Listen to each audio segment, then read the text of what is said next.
Hello, my name is Daniel Presses, and this is the presentation for the hardware prototype of the animal feeding simulation for the Toronto Zoo. So just to give a little idea on the origin of the project, my former partner and I knew we were already going to be working with the zoo for a GDW project since we are on the same team together. And looking through the idea list, we found the zoo augmented haptics idea interesting, but couldn't find a way to make it work. So we decided to expand our brainstormed ideas into more of an interactive zoo experience. Our original idea, which will be reflected in the hand sketch I will show a little bit later, was to make a food validator, where you would feed the device little quote-unquote food props that the device would somehow detect and differentiate between different types and tell you on the screen, depending on the animal that you were trying to feed, whether or not you were feeding the right type of food to the animal. After some discussion and ideation, the final idea was to kind of expand on this food validator idea, as well as to make it a food storage device that would help the zookeepers make sure the animals are being fed, and tell you more information about whether the food you are feeding the animal is actually good for them or not. This would be an educational experience targeted towards children mostly, helping them understand what is involved in feeding animals as a zookeeper at the zoo.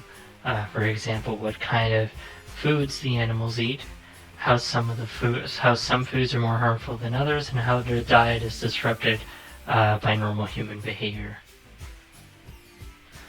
So taking a look at the hand sketch and the prototype, this was the original idea here. There would be a slot that would hold a sensor, and there would probably be some kind of weight sensor at the bottom that would actually detect what kind of food it was.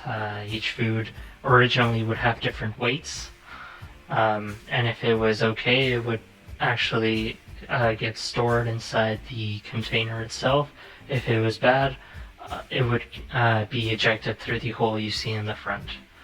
And then going off of this sketch, I made this little prototype. It's a very early prototype. On the left here you can see the exploded view, and on the right you can see the actual technical drawing. This actual design is made so that the food pellets again go through the hole. They get trapped by this sliding door, a trap door in the middle, and the detection would actually happen while the pellets are on the trap door. And if the food is validated without error, it gets stored, and otherwise it gets ejected via the trap door and the ejection chute at the bottom you see there. As for how to go forward from here, there would obviously need to be way more iteration for the actual prototype itself. For example, an idea for the detection system could be to embed the quote-unquote food drops with RFID tags that can be used to differentiate between the different types of food.